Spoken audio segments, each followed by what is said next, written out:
राज साहब, दूसरा ये बताएगा कि जो आपकी एक स्टेटमेंट आई थी कि वजीर आजम जो है वो अदलिया के दरमियान जो माजर आई है, अदलिया और हुकूमत, अदलिया और फौज के दरमियान जो माजर आई है उसके खात्मे में किरदार अदा करने के लिए जल्द सदर आसिफ जरदारी को खत लिखेंगे। एक तो क्या आप समझते हैं कि ये मामला जो है वो खराबी की तरफ बढ़ रहा है? दूसरा, खत लिखने में कोई पेशरफ्त हुई है?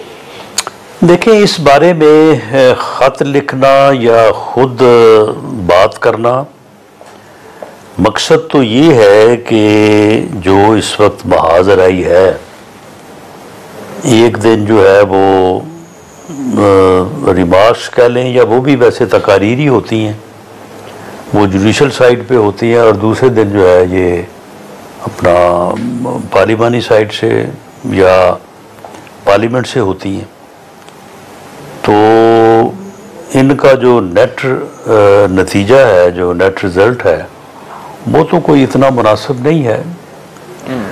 तो इस सूरत हाल से गवर्नमेंट जो है वो किसी तौर पे भी मुतमईन नहीं हो सकती। तो ये कोशिश जो है, ये इसमें क्या पेशरफ्त हुई है अभी इस बारे में वज़ीर आज़म ने किसी को एतमाद में तो नहीं लिया, लेकिन वज़ीर आज़म ये समझते हैं कि ये महाजराई जो है ये दुरुस्त नहीं है।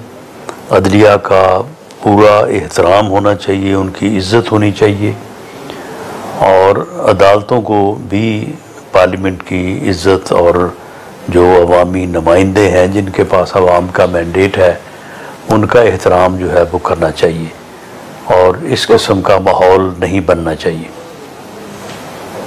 राणा साहब, ये माजराई अगर बढ़ती है तो हुकूमत की बका के लिए कोई खतरा आप महसूस कर रहे हैं?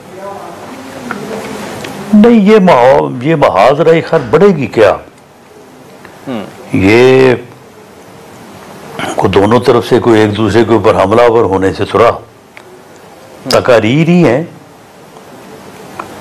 जिसे अब उर्फ़े आम में हवाई फायरिंग भी कहा जाता है, जो KPK के वज़ीर आला साहब जो है वो फरमाते रहते हैं रोज़। तो इससे जो है वो माहौल अनकंफर्टेबल होता है, और आवाम के लिए, लोगों के लिए जो है वो ये तकलीफ़ का बायस बनता है। तो बाकी इससे और ज़्यादा जो है वो क्या ख़राबी होनी है।